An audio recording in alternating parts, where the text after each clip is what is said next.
Good morning, dear participants. Yes, I am audible.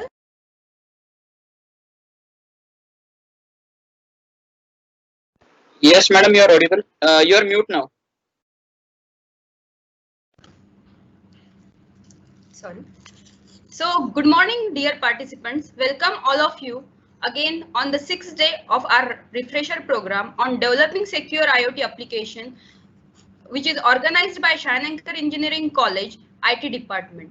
I am glad to introduce you our esteemed speaker, Dr. Anjali Evle. She is currently working for Vivekanand Education Society's Institute of Technology for Mumbai University. She has published various research papers in international journals and conferences, including IEEE, ACM, and Springer, as well as peer review journals. She has co-authored for the books like Information Management, Internet of Everything. She has reviewed many papers, conferences, and journals. She has also worked as a book reviewer. She is also a Star Edu certified IoT trainer and also Microsoft certified. She has delivered and conducted various workshop, seminar, and expert talk. She has patented her innovative idea. Now I invite our multidimensional speaker, Dr. Anjali Evle, to start the session on working with a Kuja simulator to develop the secure applications. Over to you, ma'am. Thank you, Smita madam, for such a wonderful introduction. Good morning, everyone. Hope everyone is safe and fine. Let me quickly share my screen so that I can start with the presentation. Is my screen visible? Yes. So my today's topic for discussion is working with Koja simulator to develop secure app. As it's a sixth day of this workshop, you have gone through different tools, techniques, different aspects of IoT security already. So today, what I'm going to discuss is basically my talk is divided into 4 sections, but it is going to answer us 2 questions. Why should we go for simulator? And exactly the introduction part of Koja simulator, and slightly I'll give you idea that how you can work with the Koja simulator. So to answer these 2 questions, I have divided my talk into 4 sections. First one is IoT ecosystem. Second topic is challenges for adoption of IoT and different attacks we'll see. Then we need simulator, basics of Koja simulator, and then we'll see the implementation of security protocol using Koja simulator. So this is what my talk is organized for today. I'll try to keep it simple and as general as possible. Any point of time you feel anything, you can ask me questions, no issues, or at the end of the session you can ask me questions related to it. So let us start our discussion. I would like to put here one point is today, if I say that we are living in the world where we have more IoT connected devices than humans, then it's not a false statement. It is a very true statement. We have many IoT devices, those they are around us. And earlier, IoT devices, those they were used like for the personal use. So they were collecting information about a single person. They were giving some insights about a person. So the typical example which I will give here is your IoT Fitband. That was measuring, that generally measures your blood pressure, your heartbeats, the calories burns, and it gives you intimation about the messages those they are coming in. But here purposefully I have kept a word is IoT ecosystem. Now IoT is no more there only for the use of a single person. IoT has a bigger picture now. Now, IoT is used to connect the devices like your wearable devices till the point like in inventory also using RFID cards also IoT can be used. So let us see just few examples so that you will be with me why I say this IoT as an ecosystem. So earlier case, this my diagram indicates our previous case, that is IoT smart home, where each and every home only was that home having all the devices in that home. They were connected with the help of IoT and they were communicating with each other. But nowadays picture is it's not about only IoT homes. It is about an entire building. When I say about an entire building, lighting of that entire building can be IoT controlled. It's air conditioning system, it's heating system, it's ventilation system. Everything can be IoT controlled. That is what I say here. Then the cameras can be installed. Those cameras, they can be connected. So whoever is coming in the building, whoever is going out from the building, if any fire hazard is there, those things can be easily detected. So earlier we were talking only in terms of a single house, but now we talk about an entire building, that building to be connected to IoT, and think of the many buildings, those they are going to become a smart building.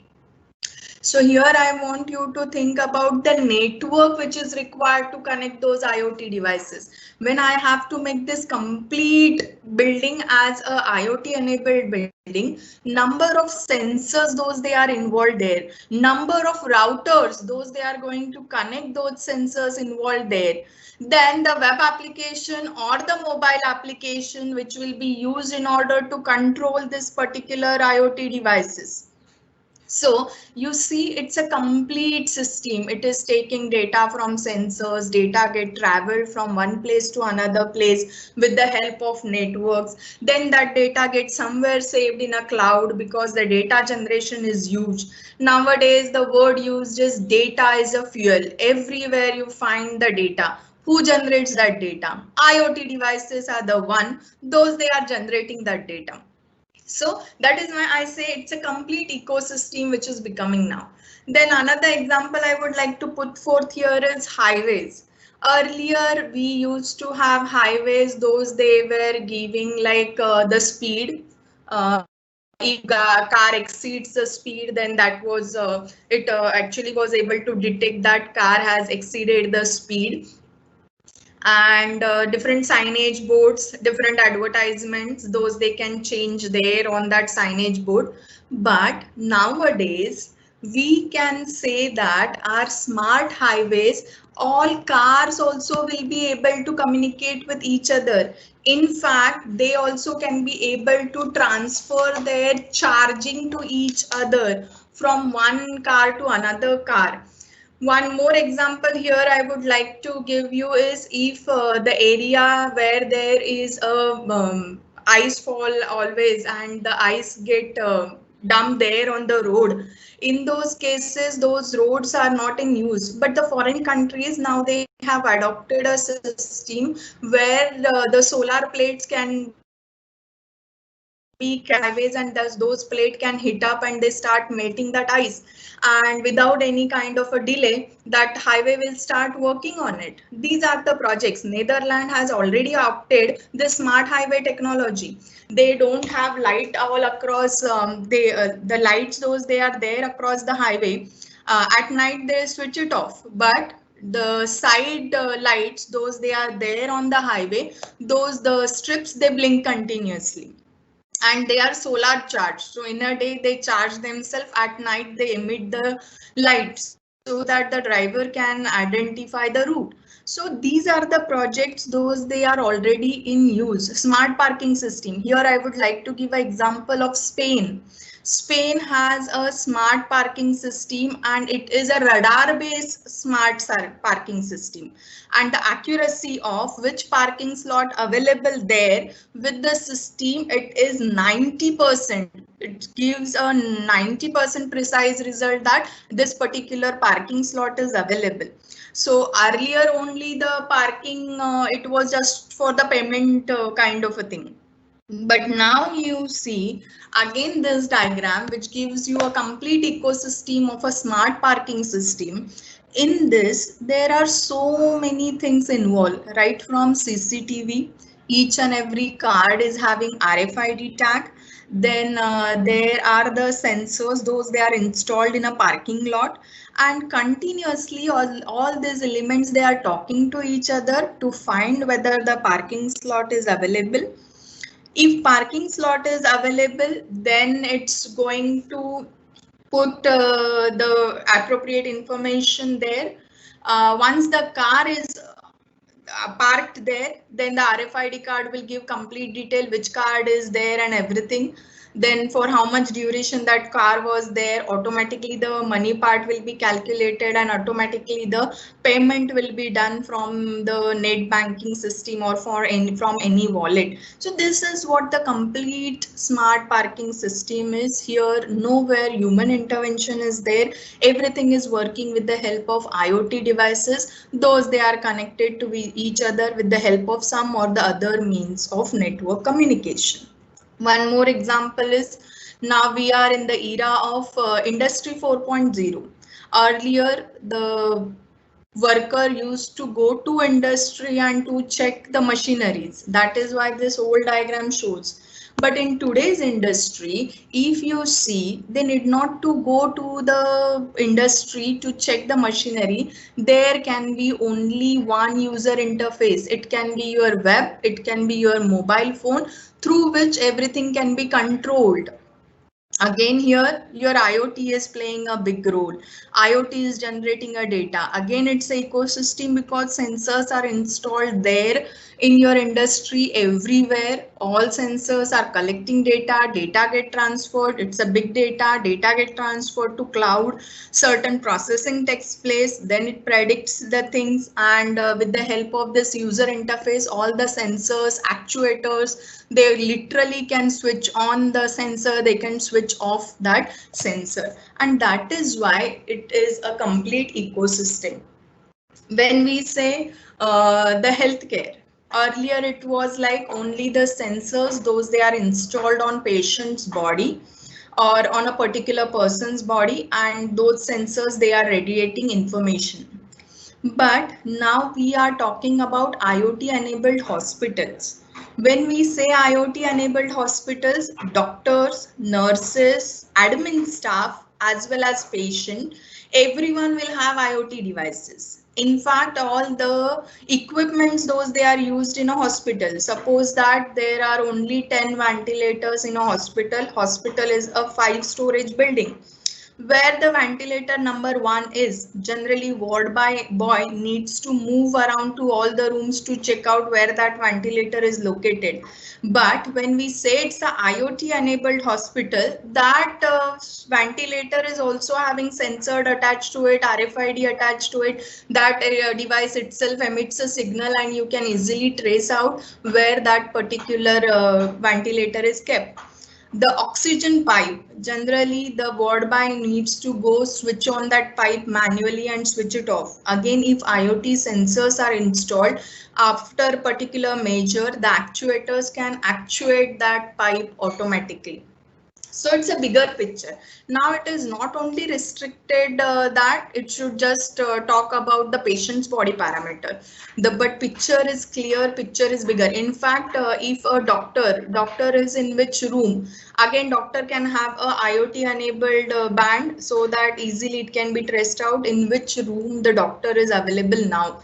So if any emergency is there, they can directly contact to that room, and basically it is going to save a time. Medicines, those they are available there in the hospital, that also can be tracked very easily. But here again the picture is There are thousands of sensors, and those thousands of sensors, they are talking to each other. It's a network. It's a big network. Now, if I want to make my hospital IoT enabled, is it feasible that I should purchase all these sensors? I should deploy them on in my real-time environment and then test whether my network is working fine? Then answer definitely is no. It's not at all a feasible solution to purchase everything and then to test everything.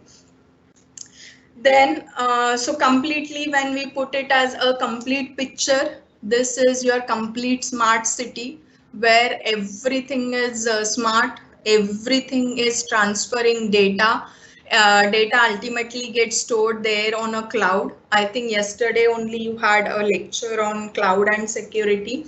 There are many cloud service providers available in market: Microsoft, IBM, Amazon, Google, and they all are playing a good role. Every cloud service provider has a very good security mechanism, but that security mechanism is here in your area, in your building, in your hospital. There are multiple sensors deployed, and all those sensors, they are collecting data. What security measure you are taking for that? And when we say sensors, and if you want to put security measures over there, you will say that we are encrypting our data, we are doing some access control, we are doing some authentication. But now question is, whatever you are saying, whichever algorithm you are using, will your sensor, will your microcontroller, will like, because your this IoT devices, they have very less memory, they have very less processing power, will they be able to take that algorithm to run? Definitely that has to be tested. So before deploying your application, you should test all these things, and then only you should deploy your application, where again you can have the comparison as well. So if I use this algorithm with this particular sensor, it gives me this much accuracy. If I use so particular protocol, as you know, there are many protocols available related to IoT. So for communication, let us say communication can be with the help of Bluetooth, communication can be with the help of Wi-Fi. Which kind of communication will be good for deploying my network, for my sensors, for my particular area? Again, there need to have some analysis done on it. And from that analysis, you can plot your complete structure, which exactly can be implemented. And that is why again I am repeating a point, it is not at all always feasible to purchase all the sensors, deploy them, and then work on them. So we need to have some pre-planned study, we need to have some simulation done. So using simulator, these networks can be simulated very well. And when you are simulating this networks, whatever the security parameters you want to incorporate into it, whatever algorithm you want to incorporate into it, those they can be incorporated very well, and those they can be tested very well. Again, I am repeating here the network part, the one which is deployed by user, because the data get captured from there, data gets saved in a cloud service provider. On their own, they provide their different services, they have encryption, decryption, they have access control, everything. But major challenge lies there when sensors are collecting data, and that data is getting transferred from one place to another place with the different hops, with the different routers. So these are the different sensors. I need not to talk about it. I have just kept this slide just to tell you the different variety of sensors, those they can communicate in this IoT enabled ecosystem, those we have seen. Here one more case study I would like to give for the smart city. European cities, they found that air pollution is a silent killer. So they have started one project called as Tara Fair, which is understanding traffic flow to improve air quality. That is what the project they have started, and initially they have taken only 5 cities into consideration, but their target is in 2030 they will convert their all cities under this project, so that air pollution should be reduced. But let me tell you one fact here. In this project, they have considered those cities to be IoT enabled smart cities, so that their traffic, their air pollution, everything can be studied very well. And recently, like in the month of, I suppose, April or May, the Santiago Compostela is a city there in Spain that got a prize, or it is the first clean city, and that city is completely IoT enabled city for this particular project, that is to understand traffic flow in order to improve air quality. So the use of all these sensors, use of this entire network has been drastically improved. So whatever we have seen up till now, the ecosystem, different case studies, now I have put them all in this diagram, which is in terms of our computer and IT language. That is different clusters. Those, they are nothing but it's a group of different sensors. These sensors, they are collecting information. It goes to a microcontroller. That information goes to a router. Then it goes to some border router, and then finally it reaches to a cloud, and then there it will perform some encryption and data gets stored. So this portion I am not going to cover at all. That is a cloud and its security. But what I want to focus today is I want to focus on this portion, security, when the sensors are deployed, when those sensors, they are spreading information, they are the authentic sensors, whether those sensors really has access for this particular Arduino board to transfer data, or that sensor is unnecessarily making this Arduino board busy in order to transfer data, or whether, like, see, that is the typical example of a DOS attack. The sensor, some unknown sensor can be part of this network. This unknown sensor will start sending information, and the Arduino board will be busy in handling this information which is broadcasted by this unknown sensor. At the same time, the known sensors, those they are actually sending information, that will not at all be getting space here on this Arduino board to handle, because let me tell you again, the memory restrictions that Arduino board has, processing power restrictions that Arduino board has. So this is a typical denial of service attack. How to avoid this typical denial of service attack? Then definitely answer is like make sure that you take out the authentication. So before this sensor sending information to Arduino board, you can have an authentication done between these two. Let us say it can be a challenge response protocol. So both of them, they will satisfy that challenge response. Once they are authenticated, this Arduino board will start collecting data. So if this provision is made, in that case, this unknown sensor which is coming in and broadcasting data, that will not at all be entertained, because its challenge response will fail. But now the question is, whatever challenge response protocol I am proposing for this particular network, whether my sensors, those they will be able to take up that challenge response protocol, whether my Arduino board will be able to do those calculations and will be able to provide that particular challenge response protocol execution properly, that needs to be tested before you deploy your network in the real life scenario. And for this, answer is we should go for some good quality simulator. With the help of simulator, we should simulate this complete environment. whatever the authentication mechanism, whatever encryption decryption mechanism, whatever access control mechanism we want, those everything can be very well fitted here. Those everything can be tested very well here, and then they can be deployed actually in real time environment. So whatever discussion I have carried out there, I have just to summarize it, I have shown like your IoT system, it's a complete ecosystem. There are many components, those they are playing role. But if you are targeting the sensors and those collecting data, there is a need to pay attention towards the security part of it, so that it can collect the data, and that data can be securely transferred to a cloud.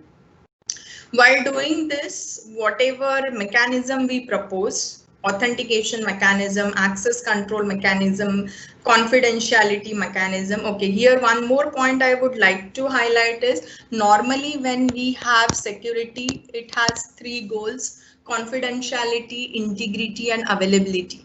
But when we talk about IoT, that gets converted into TSP, trust, security, privacy. And this security is nothing but you are the CIA only. So two more parameters they have been added here, which is trust and privacy. So integrity, confidentiality, availability, trust, privacy, these are the 5 goals. Those needs to be checked before deploying any particular IoT enabled application. So better to simulate it, better to check it in the simulation environment, whether that particular proposed algorithm or that particular proposed technique is working fine. If it is working fine, then only it's good to go with that particular deployment. Then you can actually go for the real life deployment of those products. So as we have seen that so many ecosystems are available, so many IoT enabled components are available, those they can be used. But question is, why we are not able to see these IoT components used very frequently? In fact, in this COVID, where we want everything is contactless, IoT is the best option. But we don't see the usage of IoT that much. At least it's true about India. We are not able to find IoT enabled hospitals. There is hardly one somewhere located there in Bangalore. But why? Why people are hesitating to adopt this IoT? It's a Gartner survey. It says that people worried about security, people are worried about privacy. These are the 2 points, those they are coming up, and as these are the 2 major challenges, we should give solution to these 2 major challenges. It's our responsibility to do that. So better option is like for the secure IoT enabled application, we can propose different algorithms, we can propose different techniques, and those they can be simulated, those they can be tested, their results can be published, so that those they can be used in a real life environment by different applications. This you all very well know, it's a popular list, which is an open web application security project. Every year they give top 10 IoT vulnerabilities. So these are the top 10 IoT vulnerabilities, those they are given. Now when we read this list, we can clearly figure out it is divided into 2 sections. One section of it talks about the input output part, that is a user interface part which is used for IoT enabled devices, and second part of it talks about a network, that is collection of different sensors, and those sensors they are transferring data. Securing UI part, like your mobile interface, web interface, then providing the passwords and everything, that portion is like more or less it is kind of your web application security part. But the second section, which is talking about the network, that is actually the core part of IoT security, where I feel the maximum attention should be given. That is actually need of an hour. That attention should be given to this particular part. And again, I am repeating my point here. For doing that, we need to propose different algorithms. We need to test them in a simulator, and result needs to be published. Now here, just for a case study purpose, I have put 4 to 5 different popular attacks. Those they took place in recent few years. So the Miraya attack, it was a malware, and this malware was simply targeting different vulnerable IoT devices, and the vulnerability was about username and password. See, as I already mentioned, your IoT devices, they have less memory, they have less process. So generally the password which are kept, those they are the default password, and people don't change those default passwords, and they go with the default passwords and usernames. So in this attack, hacker, they purposefully targeted those kind of devices. They are having a default username and password, and then they infected that particular device with the malware, and they targeted different cameras, DVD players, all those things they were targeting, and that way they could infect, they could spread malware to multiple IoT enabled devices. Then the cardiac device, basically the IoT enabled pacemakers, they are those they are most commonly used, and they are there just to adjust the rhythm of a heart patient. But a few hackers, those they found vulnerability there in a cardiac device, and they were able to change the rhythm of the heart, or they were able to read whatever data is getting transmitted from that particular device to a doctor. Now again here, if you see, if anyone else can read a data which is getting transferred from one device to other device, again there is a lack of authentication. Basically those unauthenticated users are also getting access to a data. That is what the clear picture is. Then there was one more attack, that is baby heart monitor. The baby heart monitor is one of the popular device. What it does is, when your baby is sleeping, it monitors everything, all the parameters of that baby, and it gets transferred to mother's or father's mobile, whose mobile number is inserted over there. So this also device was hacked a few years back.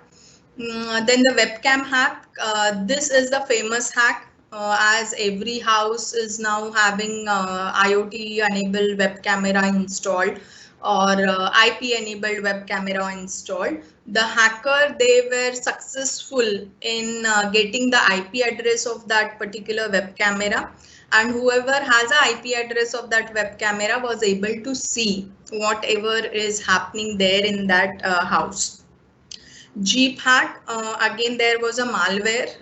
Jeep hack, it's like a self-driven Jeep, which was the IoT enabled, that got hacked, and that created many accidents.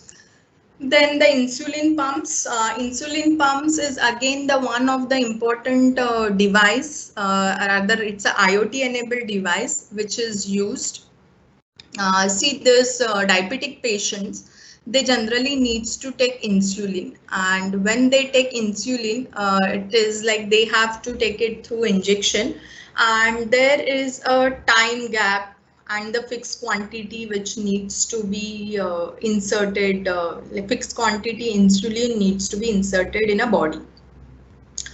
So this IoT enabled insulin pump, that insulin pump is a small pump, and that get attached to patient's body.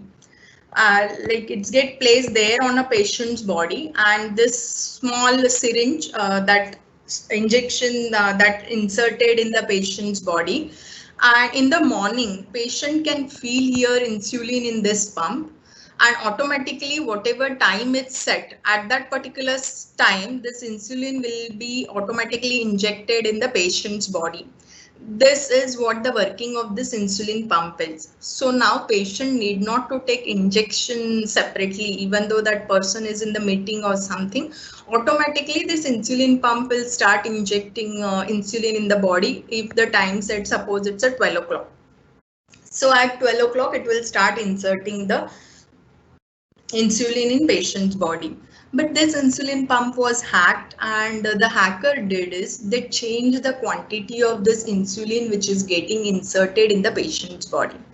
Now again here the fact is how much quantity has to be pushed into patient's body. That quantity level, let us say it's a 3 ml, let us say it's a 4 ml. It is a number. And if that number is in a plain text format, anyone can read that number.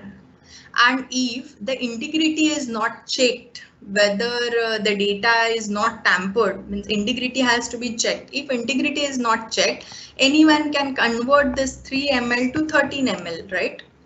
And instead of injecting 3 ml, now 13 ml of insulin will be injected in the patient's body. And this happened really.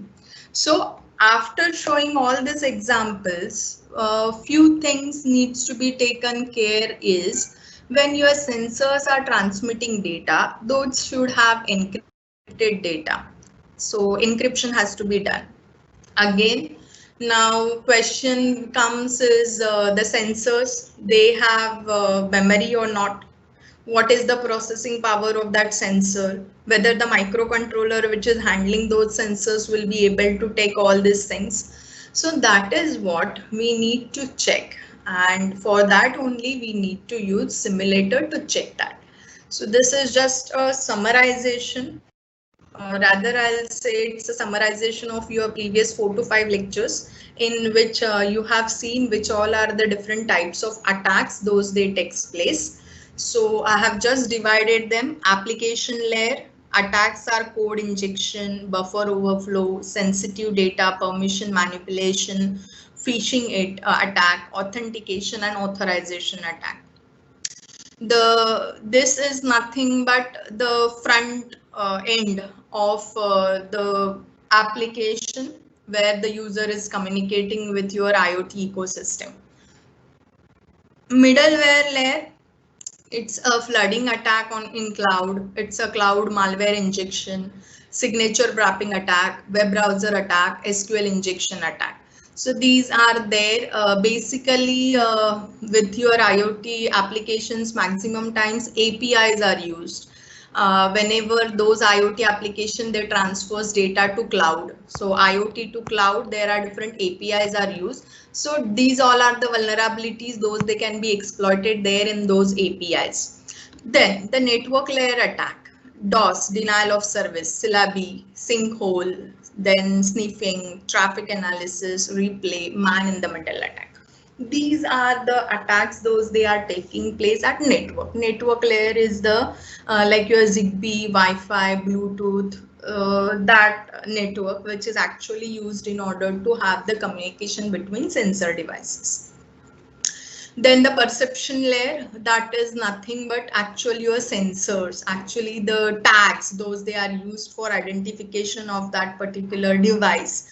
Those they are transferring on them. Also there are different types of attacks. Spoofing, unauthorized access, they are the very common attacks, those they takes place. So I have put up here one line and roughly I segregated this portion can be handled by software, but for this portion hardware, that is your sensors, routers, everything needs to be considered in order to make these two layers strong, in order to make these two layers secure. The hardware portion also needs to be considered equally, and that is why we need a secure application. So for having that secure sensors based application, again, we should go with the simulator and we will deploy our all applications there in the simulator, and then those they can be deployed very well in the real life example. So roughly these are the points, 3 layers you should consider whenever you are talking about IoT security application.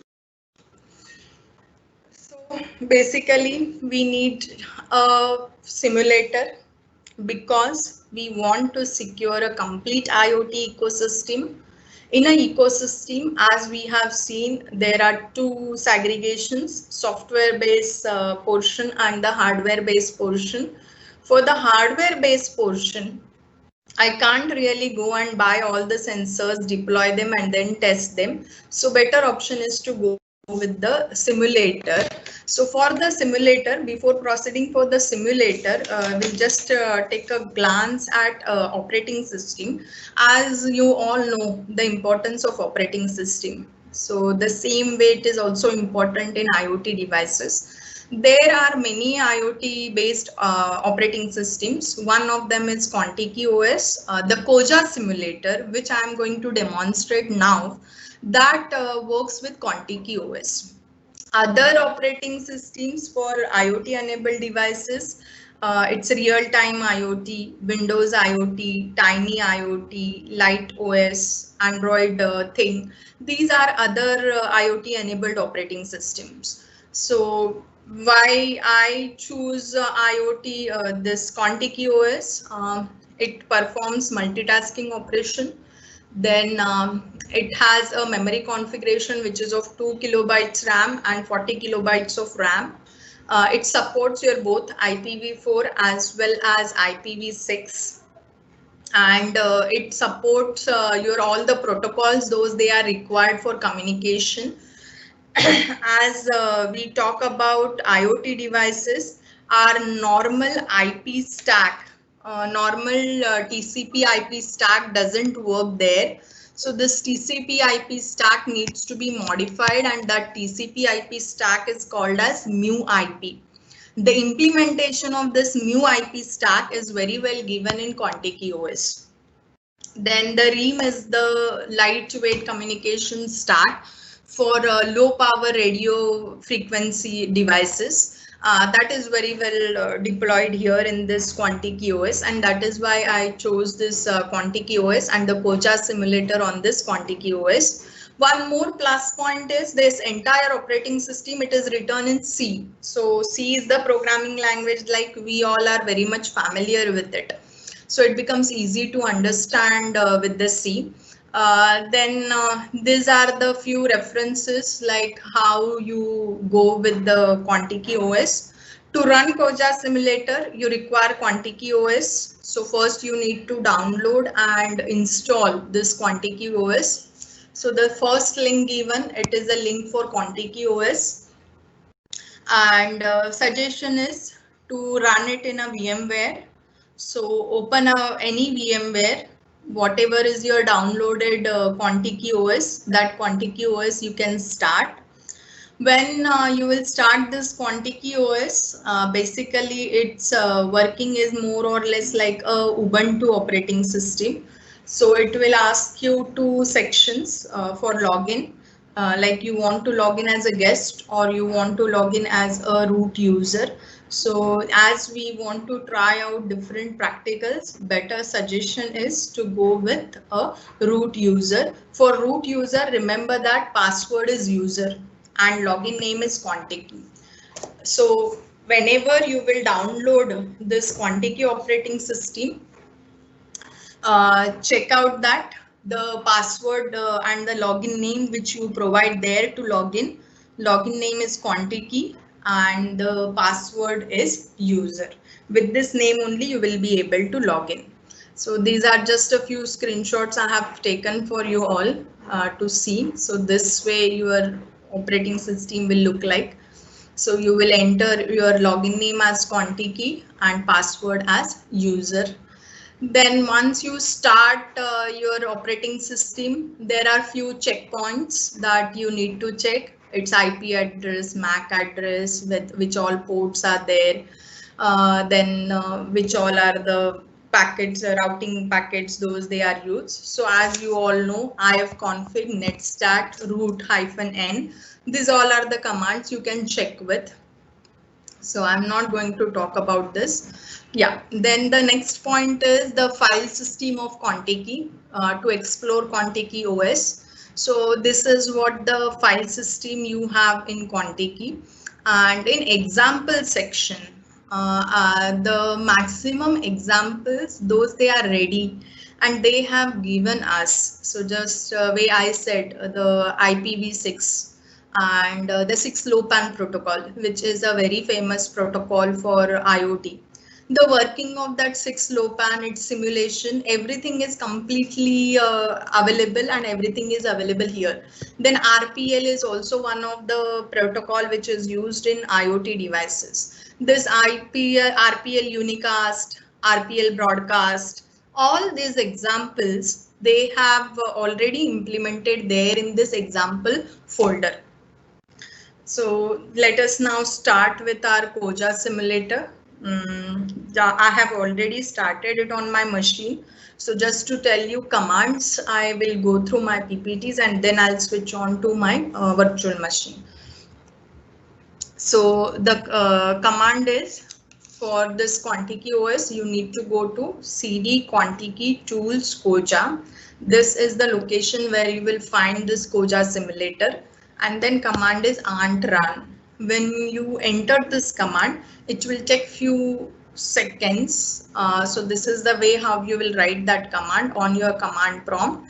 Make sure that you have not logged in as a guest. You have logged in as a user, root user. For root user, password is Contiki and login name is Contiki, password is user. And then simply type a command which is run. It will take few minutes and this window will appear in front of you. This is your Koja simulator. See here, it's a Koja Contiki network simulator. Again, I am repeating, this Koja comes with Contiki operating system only. And Contiki operating system is a Ubuntu based operating system. Complete code of this Contiki OS, the working of all the protocols, all the examples, then the simulation, everything it's done in C programming language. So let me switch on to the just a second, I'll switch on to my virtual machine. Virtual machine visible? Yes. Yeah. Yes, ma'am. So I have executed this AND command. After execution of this AND command, this is my simulator which is open in front of me. When I click, just I'll give you a quick look at this toolbar. When I click here on files, I can go with new simulation or whatever are my existing simulations, those I can open. Simulation, you can start simulation, you can reload simulations. Modes, just to give you like sensors. The mode word is used here in Contiki OS. And when I connect it, this mode word is fetched from wireless sensor networks, the WSN, this mode word is fetched. So these are nothing but different hardware devices, different hardwares on which we can try out different applications. Then in tools, you have all these options. I'll slowly tell you use of all these options. So let me start my new simulation. And the first simulation I will create is just a hello world.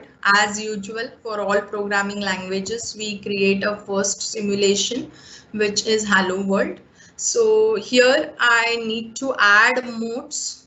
So modes, again, it's a hardware. So these are the different types of hardwares, those they are already simulated here in Koja. So whatever application you are designing, for that, whatever hardware you require, accordingly you select mode from here. Time being, I'll select the sky mode. On the Sky mode, I would like to attach a program which is a Hello World program.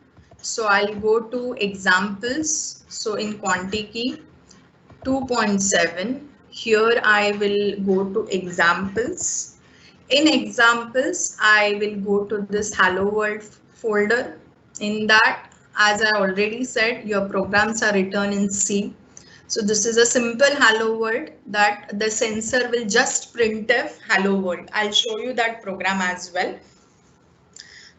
So here it is just going to print a statement which is hello world. So I'm compiling my program, then I'll create modes. So say I have created 4 modes. So now these are my 4 modes. That is nothing but my 4, I'll consider it as a sensors. So these are my 4 sensors, those they got created. When I click here, so now you see here there are 5 windows. This my first window is about network. Second window is this window which is about simulation control. This is a note window. Here you can enter the notes, those you want to be displayed during simulation. This is a mode output window. Whatever output this each and every mode is going to provide, that will be displayed here. And this is my timeline. The timeline, like which mode has broadcasted what message. So I'll simply start this.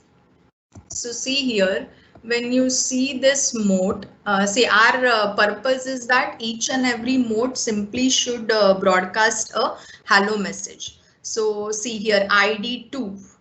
RIM started with address 2.0. So each and every mode has got an address and it's a RIM started with 2.0. As I have already mentioned, when you talk about IoT, your normal TCP IP protocol stack doesn't work because your TCP IP protocol stack is very heavy. Your sensors, your IoT devices, they don't have that much memory capacity to hold TCP IP protocol stack and to work on it. So we require that is a mu IP protocol stack, and that mu IP protocol stack uses a word RIM address. Then the MAC address is given, and see here starting hello world process, and this hello world is printed. So each and every sensor is printing hello world. Now for the more information about this sensors, I can click here on this view and log out printf. So here printf option is there. When I click on it, you can clearly see this each and every mode they have displayed this hello world. Now in this particular simulation, my modes are not communicating with each other. Only each and every mode is just displaying hello world. So each and every mode they have simply displayed hello world. So traffic signals will not give me any input here because my modes are not communicating. Radio environments, this is one what I want to demonstrate here. So radio environment, the green color shows that whatever message is broadcasted by this particular mode will be transported to the modes those they are in the region, because you all know it's a radio waves and those they get transferred only within a particular area. So here from mode 2, it will go up to mode 4 and mode 3. Mode 1 will not be covered into it because mode 1 is in the gray region. Similarly, when click on 3, so this way we can actually set up the complete network, like to whom to transfer data and to whom to not transfer data. So that way we can easily have this communication. So let me show you this program. So I'll simply show you this hello world program. It will be easy then for you to understand the program which is written. So I'll show you again here. This is the file structure.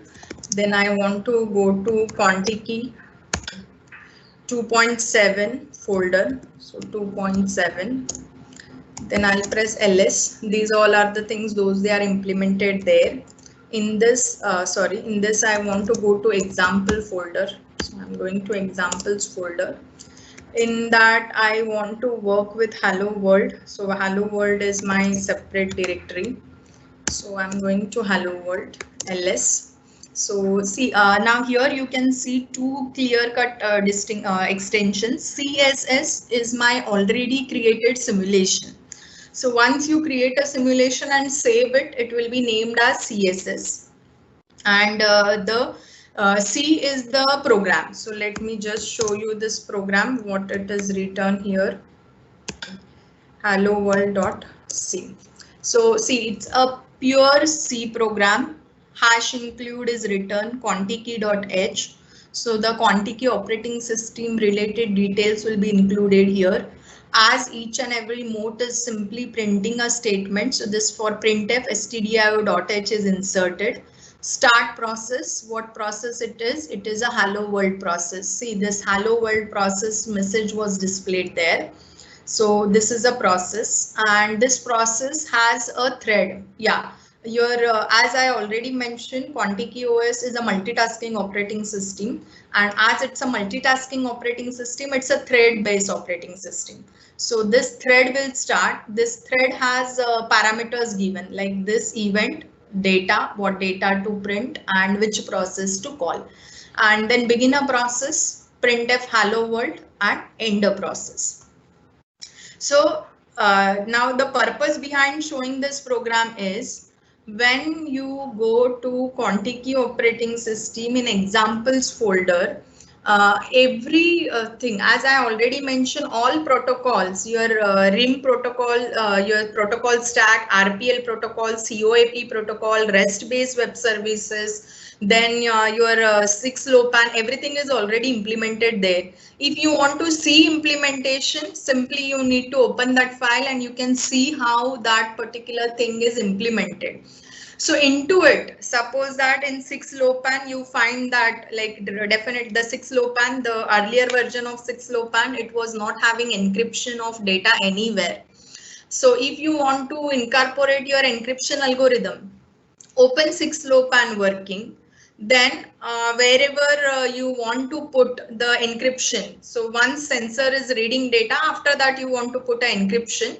So put there your encryption algorithm and rerun this program. Whatever encryption technique you have said, that will be implemented. Now to edit this, again you need to simply open it in any editor. So gedit, I will open this program hello world. So that is the only way. Just I want you to show how you can edit your program. So when I open it, see this program is open in editor version. So here I can do anything, whatever I want. So similarly, if I want encryption, I can write a routine here for encryption. So if I implement AES, DES, fine, I can put all my functions here and it will start encryption using AES or DES.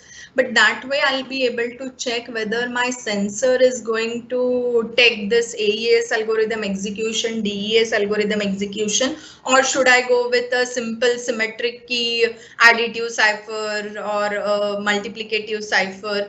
So that decision can be very well taken.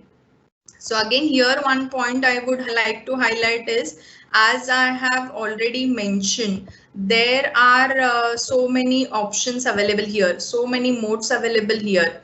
So for which type of hardware, so you can test whatever encryption algorithm you are writing, you can test your encryption algorithm for all these particular types of hardware. Now whatever Sky mode I have taken, let me show you the hardware which is behind this Sky mode. So this mode information, I'll click this. This is the particular hardware this particular mode support. So here the hardware infrastructure and the hardware details of that particular mode, that is also given. So when you run any algorithm, you will come to know that whether that particular type of a hardware is going to take the algorithm which you have executed on it. So here I have just executed one simple simulation with 4 modes. Those they are displaying hello world program, and no one is communicating with no other mode. So let us go to one example, like okay, before communication I'll go with one more example, like LED blink. So generally in IoT, we maximum times require LED devices to blink and to communicate some information. So I will go with one simple example. So I'll again add modes,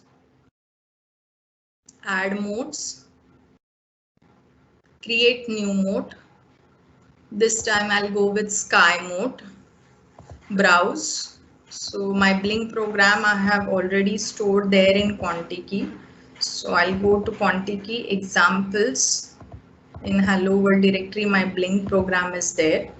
So this program is saved. I'll compile it, create. So I'm going to create again 5 different modes. Okay, which position you want for the modes to be displayed, you can mention that position. So now I have placed this, and LED, it's a LED display program. So I want LEDs to be displayed. So when I start, you can see LEDs, those they are blinking, right? Again, here in the mode output, if we see the addresses, those they are given. Start blinking, each and every mode had started and each and every mode had started blinking. And all LEDs, those they are blinking at a time. So see they all are blinking at the same time.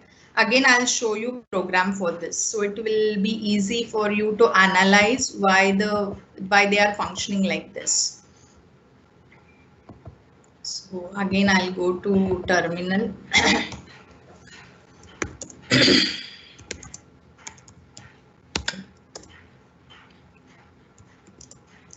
I'm purposefully going it step by step so that it will register in your mind that exactly on which location to go.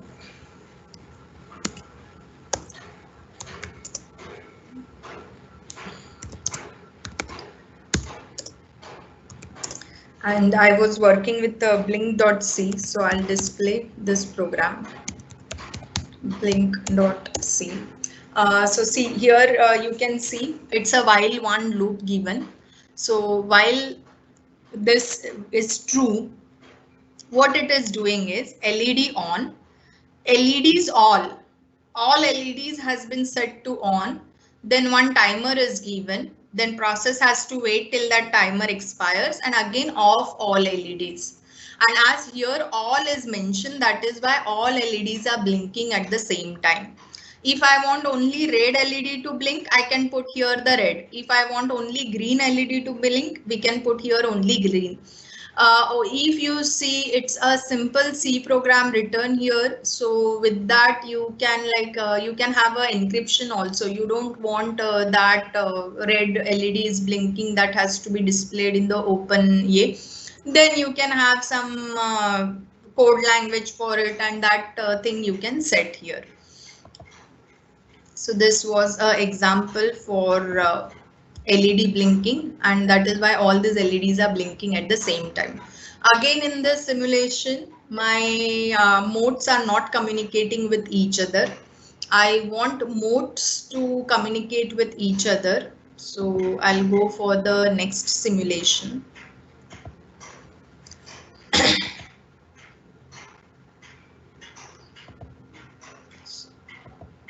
So I'll open a new simulation. Now I want a simple UDP broadcast. As you know what is UDP, you know broadcast. So it will be easy to understand this simulation. So again, I will add modes here.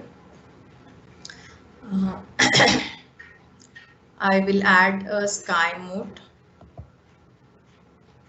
I want a UDP simulation. So see, as I have already told you, this Koja simulator already has implementation. So ping IPv6, new IPv6, Ream. Then here the Hello World, FTP, REST example, email, everything is already implemented there. So now I'll go to IPv6. In IPv6, I want to execute a simple UDP RPL. So it's there in RPL UDP.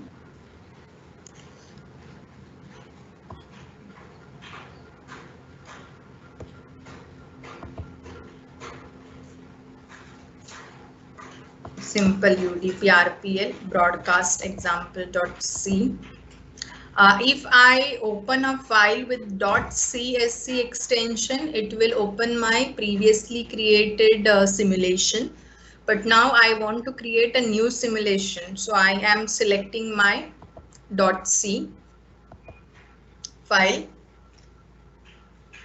Now I'll create 5 modes. Add modes. So now this 5 modes are added. Now I will on this radio traffic.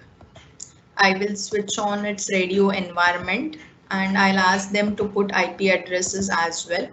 So all these things I have added and I'll start this simulation. So see here, it is communicating. So it's a broadcast. So all nodes supposed to simply broadcast a message. Again, I want you to see this mode output section. This mode output section, if you see, it is again the mu IP stack. So RIM address is given, channel, and then when it start, on which port number it is sending information and receiving information, that is also displayed over here. Because now my modes, they are communicating with each other. They are sending information to each other. So I will simply put it as a picture. These are the 5 sensors installed on a patient's body. One is my BP sensor, one is pulse monitor, one is heart rate, one is temperature sensor, and all of them, they are broadcasting information every after certain interval. And whatever information is broadcasted, that information will follow the RPL protocol. So it will go to the nearest router and then it will be uploaded there into a cloud via the border router. So that is what I see it, and this is what the information they are communicating. Now here, when you see this, nowhere the message get transferred from now mode number 2 to 4. Any guesses why it is so? At no point of time message get transferred from 2 to 4. Anyone would like to guess? It's a broadcast, right? So broadcast, it says that message should be transferred to everyone.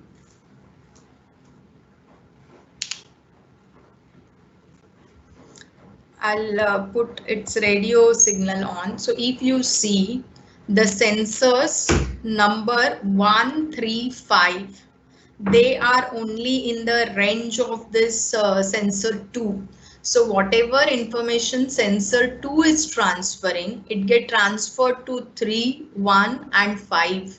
Mode number 4, it's outside the region of this sensor number 2, and that is why nowhere information get transferred to 4 from sensor number 2. So this is another one thing is when you will deploy your network in the real life scenario, and you want to check like what should be the position of a sensor. So if I want like the 5 sensors installed on only one patient's body, those should send the information to one particular server. Then those 5 sensors should be placed in one particular periphery so that no other sensor can send the information to other sensors. So the denial of service attack kind of a thing can be avoided, or unauthorized sensor coming in and sending information, that can be avoided. So that can be very well tested with the help of this, what is exactly the range of this particular sensor. Again, I am repeating, when you select a mode, that time you select a hardware, and it's based on that hardware, all specification you will come to know what exact ranges that hardware has. Based on your network, select a hardware and then deploy this projects into it. So now if I take this 4 near to this 2, see now the communication has started with this 4 as well. Now it has started sending message to 4. If I take 1 out of this, then nowhere this will transfer message to 1. So now 1 is out of this 2's coverage area. So yeah, now here I would like to give you one more thing is when this RPL protocols works or 6LoWPAN protocol works, what they do is they work with the near neighbor discovery. So when this 2 wants to send a message to 1, that time it will send a message to 1 via 3. It will come to 3 and via 3 it will come here to 1. That is what the standard working of your 6LoWPAN protocol is with the nearest neighbor discovery. So this is the RDP, your UDP simple broadcast. Again, when you talk about client server environment, here let me show you that you have option available in a mode. I'll need to create a new simulation. Here there is a, when you add a new mode and when you browse, suppose that I want to work with a RPL border router, then the border router coding, what exactly the working of border router, it is already given in C. And as I have already shown you, you can open this C file on your command prompt in gedit mode and you can update also. And whatever updates you have done, those updates can be easily reflected over here. So this, if I want this RPL, then in that case, I can have one as a client and one as a server. So client server functionality is also given here. And when client is communicating with server, that time I want some authentication to be done. So I need to open this client program, write down the authentication code into it, open the server program which is there in UDP, see this server program, write down the authentication mechanism there. So simply you need to go to command prompt, open this program, write down whatever access control, authentication, integrity check operations you want, save it there and come and deploy here. So if you have implemented like multiplicative cipher here in client and in server, and whatever data is getting transferred, again decryption is done with the reverse method of multiplicative cipher. So that can be very well written here and can be deployed here. And as initially I said, challenge response protocol has to be done. So server should send some challenge to client, then client should answer that challenge, server should cross check that challenge, and then the client will be authenticated to server. The same way vice versa also can be done. So again, you need to open this programs. This program basic skeleton which is there, it is the implementation of UDP client, implementation of server client.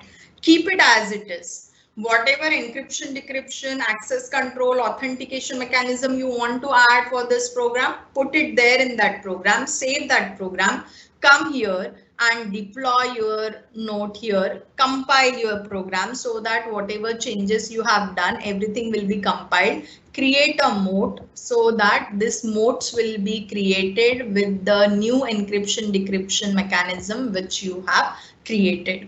So that is the way you can modify the working of all these things. Again, the basic implementation for all kinds of protocols, it is available here. Whatever add-on you want to do, those add-ons you can do here.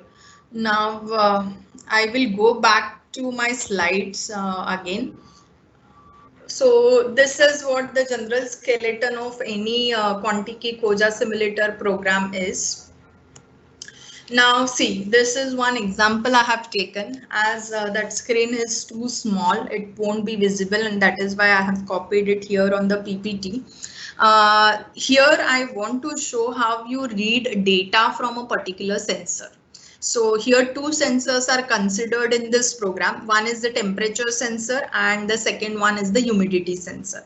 So here while one, while it is true, it is going to read the information from this sensor, activate the sensor, which all sensors, what all values, initialization parameter, everything is given here. And if value is not -1, it is converting this value analog to digital. Analog to digital conversion is taking place. Here it is separating out its decimal part and fractional part, and here it is displaying the value of temperature which has been taken as an input from a sensor. Now, when I am writing here it in Contiki and I am writing it in Koja simulator, that time it is simply a function call, and this function call is reading my parameters. But when I attach an actual sensor and I want to read a data which is coming from actual sensor, in that case I need to work with general purpose input output pins. So on which particular pin the sensor you have attached, suppose I have attached my temperature sensor on pin number 12, then you need to mention here in the function parameter as pin number 12. So on a pin number 12, whatever data is coming, that will be pushed here into this function, and it is nothing but the value of your temperature sensor. So now in this, it is just reading a data from a temperature sensor. But what I want is, as soon as it reads a data from the temperature sensor, it has to be encrypted. So once this decimal and fraction part has been segregated, here I can very well put my encryption logic. And my encryption logic will be a simple C program. Whatever encryption technique I want to implement, here I will put it into simple C program. And again, I have shown you how to edit your file there in the command prompt. You will be edit your file and you will be add on this encryption technique here. Same way, this is for humidity. Again, here the humidity parameter is coming. It is analog to digital conversion which is done. This is a decimal and fractional part segregation which is done. And then here it is displaying. Again, whatever value is read, here it is in plain text format. I don't want to put it in a plain text format. Put here the encryption technique. At the receiving side, whatever is the encryption here you have inserted, at the receiving side you will have a decryption logic for it, so that it will be able to read a data. So this is the way how you can edit the existing files in order to modify the working of your protocol for security purpose. Now quickly I'll go through, hardly I'll take 5 more minutes. I'll show this is what one paper which I have presented, and in this we have found out different lacunas, those they were present in 6LoWPAN. So 6LoWPAN was not having authentication, access control and integrity check. So the proposed algorithm, and that proposed algorithm should work on this routers and on a border router. So these are the sensors, and I'll again put it like on patient body. These all are the sensors, those they are deployed. Those they are sending information to one router, and that one router is sending information to a border router.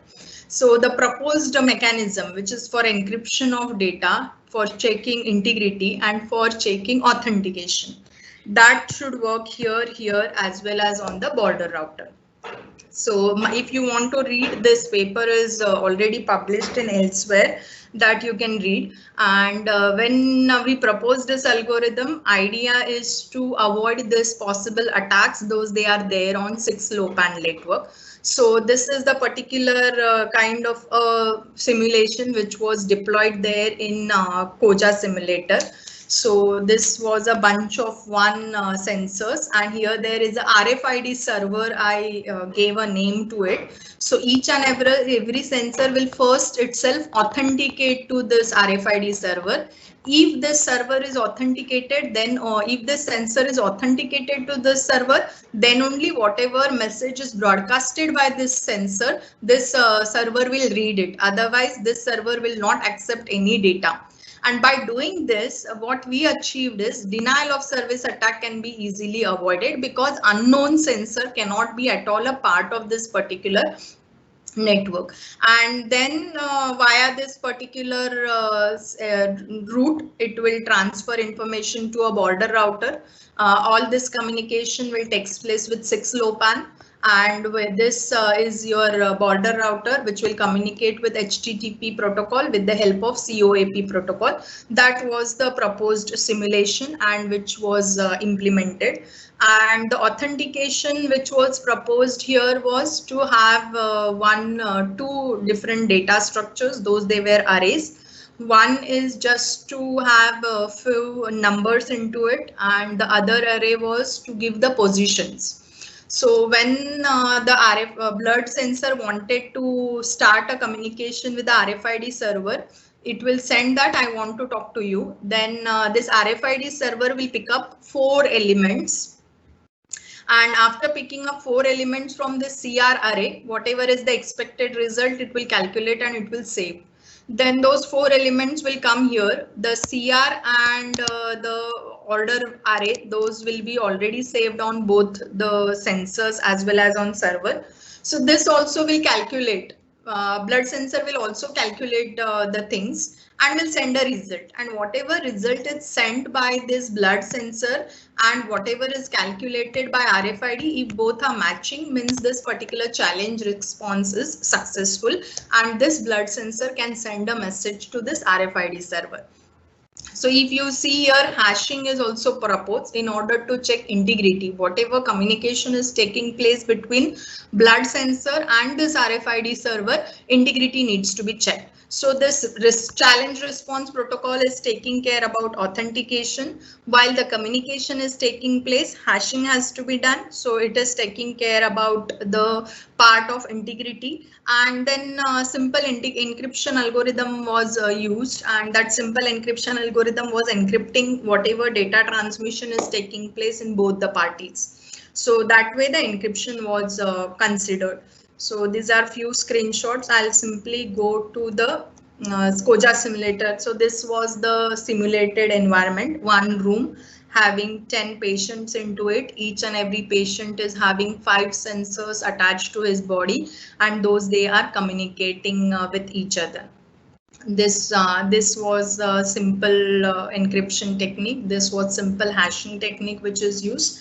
And the as the encryption technique was proposed, integrity checking technique was proposed, then there was a challenge response was proposed. So main challenge was whether my RFID will be able to take all this technique, how the temperature sensor data will be encrypted. Those were the challenges. So by simulating this environment, we could actually see, yeah, whatever is proposed, it's working very fine. And then we very well implemented this entire simulation as it is on the hardware. And the advantage when we did the analysis, so as I have already shown, we wanted to avoid brute force, eavesdropping, replay attack, clone ID attack, and syllabi attack, because these were the famous attacks on 6LoWPAN protocol. So we wanted to avoid these attacks. So we could do it very well.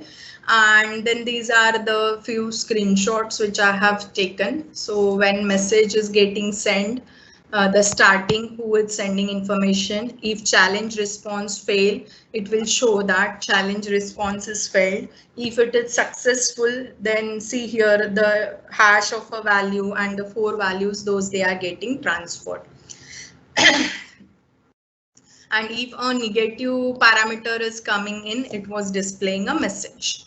So this is all about what I wanted to cover in today's section. So clearly my talk was divided into 2 sessions. Why we need simulation, and second session was how to use SCOJA simulator.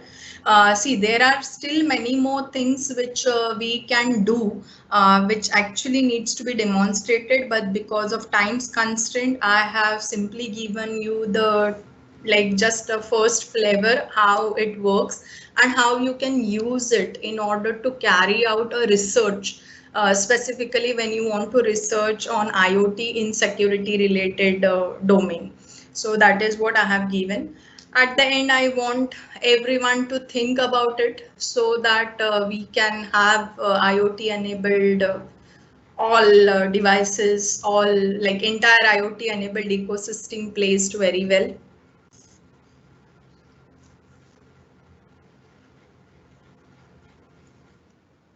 Are the few references which I have put. Thank you everyone. Thank you for the listening. This is my mail ID. If anything is required, you can mail me on this mail ID. Now I'm open for question answer session. For each protocol implementation. If you are talking about, see, as I have shown you Koja, I know better about Koja. So Koja, the all protocol, they're working. It is very well, as I have shown you that UDP client.c, UDP server.c.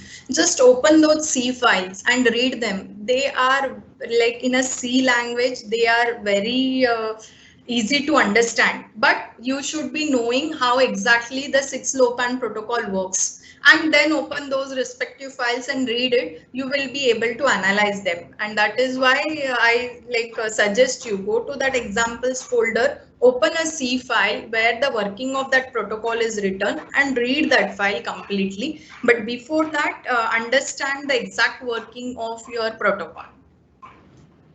There is one more question, ma'am. Do we have to use only lightweight algorithms for encryption? Actually, it is not compulsory. It is based on which sensor, which microcontrollers, which type of routers you are using for your application. They should actually have a memory. They should actually have a processing power to take up those algorithms. So if you are using the heavy kind of sensors, then you can go. Basically, the memory constraint is the one which needs to be taken care, and that is why it is said you should go with lightweight encryption algorithm. Thank you, ma'am, for your explanation. I think the doubt is clear. So thank you, ma'am, for enlightening on the IoT ecosystem as well as Kuja simulator with real-time example. Now I request you to accept the virtual memento as a token of appreciation from Shine-Anchor Engineering College IT department, ma'am. Thank you, ma'am. Thank you very much. Feedback link is posted on chat box as well as WhatsApp and mail. Please fill that. I will request to Chetan sir to just give the brief related to our online test as well as the overall feedback. And the next session will be start at sharp 2 p.m. So please join on time. So Chetan sir, please. Yes, ma'am. Thank you so much, ma'am. Participants, as we discussed yesterday, we have arranged one online test for this entire STTP, and the marks of those tests will be considered for giving the certificates by IST.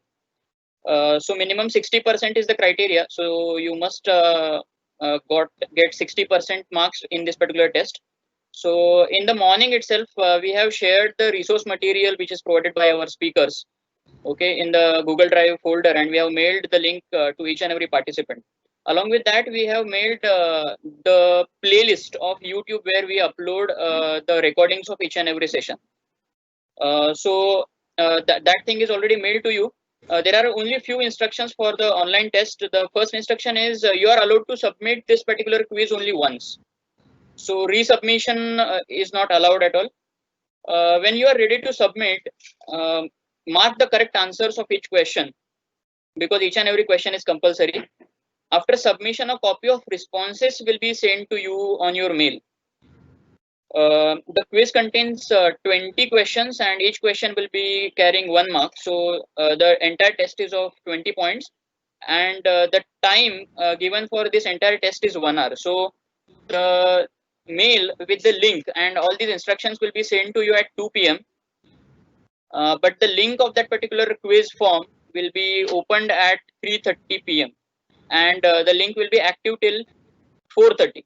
So within 1 hour, you have to finish this particular test. Each and every question carries 1 marks, and the entire quiz is having 20 questions. So each and every question is having only one correct option. So please note this thing, and the link will be mailed to you at 2 p.m. exactly. Thank you so much.